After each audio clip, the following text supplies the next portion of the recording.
Mad Max a fait son grand retour à Barcelone, c'était le fait marquant de ce Grand Prix d'Espagne, un Grand Prix qui était assez soporifique jusqu'à ce que Max Verstappen décide de tout pimenter,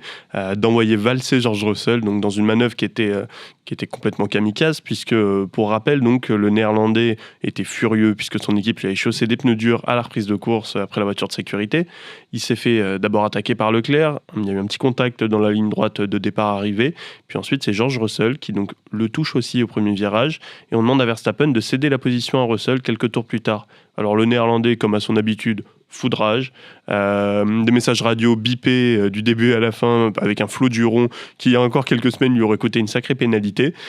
Puis finalement, il décide quand même de s'exécuter, donc sur demande de son ingénieur, il laisse passer la Mercedes, et là, sans qu'on comprenne pourquoi, il plonge sur Russell, il le percute. Alors ça donne une image assez étonnante, assez incompréhensible. Qu'est-ce qu'a voulu faire Verstappen ? On a essayé de savoir, beaucoup de journalistes lui ont demandé, mais il faut savoir que déjà le Néerlandais était tellement furieux après la course qu'il a décidé de boycotter les médias, de passer 30 minutes à laisser un peu redescendre la pression avant de retourner s'expliquer pour dire globalement je ne commenterai pas parce que si je parle, je vais avoir une nouvelle pénalité. Donc ça lui a quand même valu 10 secondes de pénalité, 3 points sur sa super licence, il arrive à 11 sur 12, ce qui veut dire que si dans les 2 prochaines courses Verstappen reprend un point de pénalité, il sera suspendu pour une course comme l'avait été Kevin Magnussen l'an passé en Azerbaïdjan. Max Verstappen a plutôt intérêt à se tenir à carreau au Canada et en Autriche, sinon ses chances de décrocher un 5e titre seraient définitivement enterrées.